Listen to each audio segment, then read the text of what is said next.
Hi everyone, welcome back. This is Gina and this is what I'm making today. I'm starting off in my big journal. It's a Strathmore 9 by 12 inches and this is a page that I put excess paint on and I've been avoiding it because it's quite at the beginning of my book. I've been avoiding it for some time because every time I saw it I just really didn't know what to do. But today I wanted to use some texture paste, modeling paste, and I don't know if you noticed before, but I pulled out the jellyfish stencil, which I honestly bought it just because of the tentacles. I didn't, because I don't know, for some reason I'm not into sea life. Don't think I've ever done anything, regarding the ocean. So today, for some reason, it felt like Ocean Day for me. So I put the texture paste on. I used I can't remember the name of that stencil. And now I'm trying to just kind of push back some areas because as you see, the page is pretty dark and colorful. So the stencil helped push some of that back, and now I'm going to add some white in some areas to push it back even further. And I'm using the baby wipe to soften up those edges and even soften up the entire painting. Yeah, the whole area that I'm painting. This brush that I'm using, the bristles are a bit stiff. It's not super stiff, but it's not super soft. And I kind of don't like, I wanted it to be a softer feel and look. I didn't want to see all the strokes of the brush. So eventually I'm going to switch out the brush to the one on the left there, the black and red one. Yeah, that one, the bristles are really nice and soft, and it gives it a nice little blend.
So I like how that looks, and I'm looking at the page and I saw that it had some green in the background. So I thought that I would just put some green in there. This green, it's a neon green by Deco Art, and it's kind of see-through.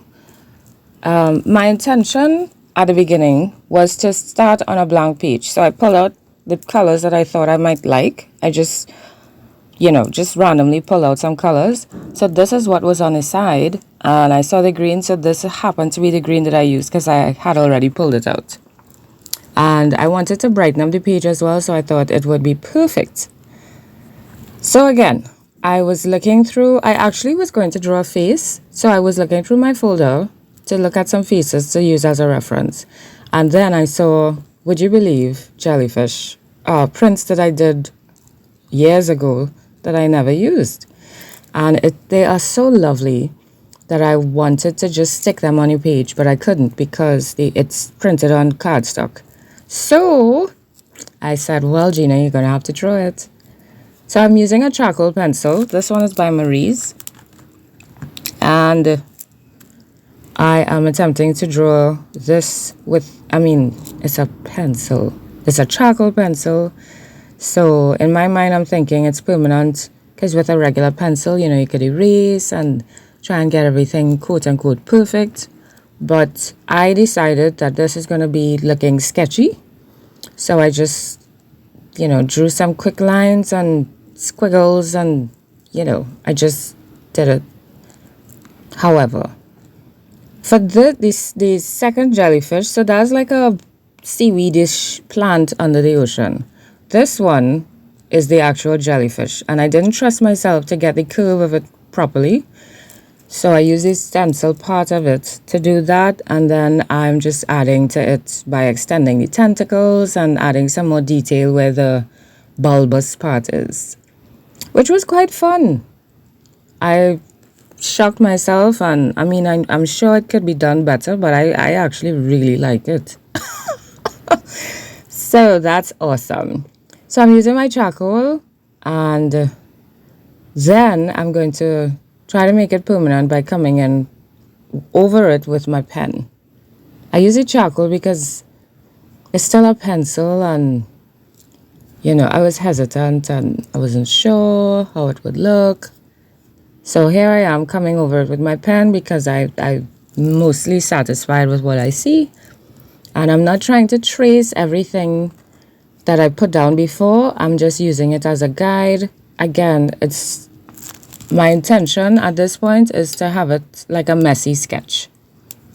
So I'm using the Fudeball pen. This was a bit difficult because it kept sticking and I had to keep going over some of the lines. But, I mean, it's a Fudeball pen. It works really well.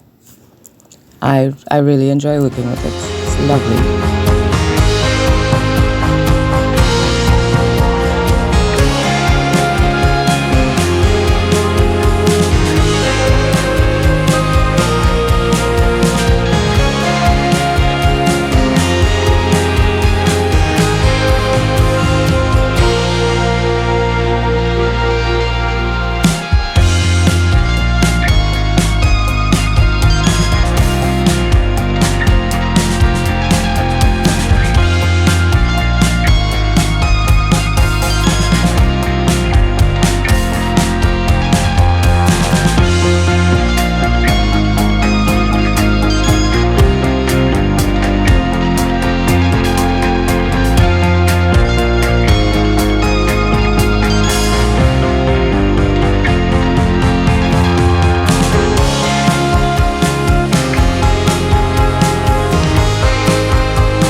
Right, so now I thought, let's brighten up the one on top because I can't see it properly. And then I wiped and the whole head of it just wiped off.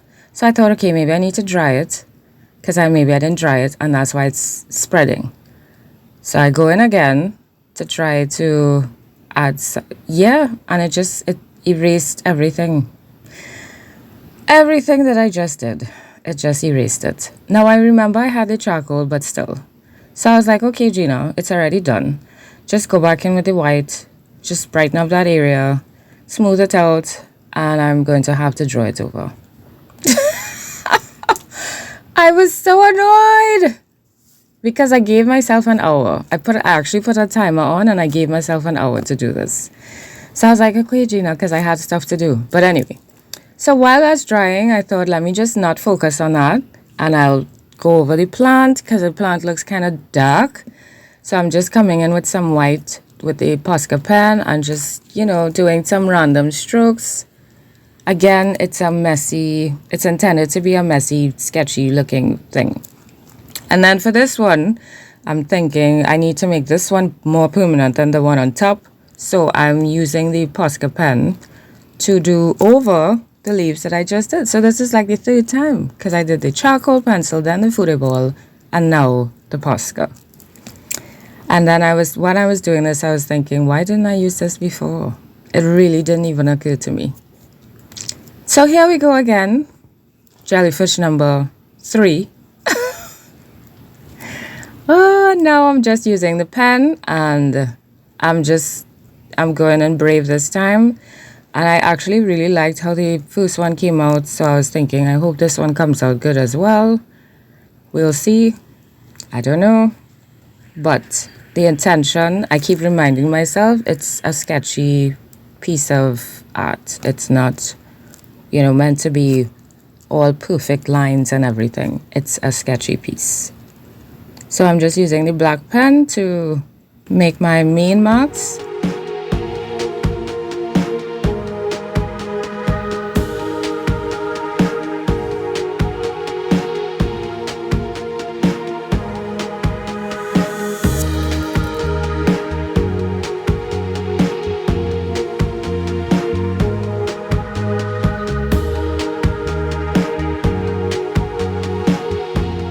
Then I came back in with the charcoal pencil to add some slight shading in the bulbous part of the jellyfish.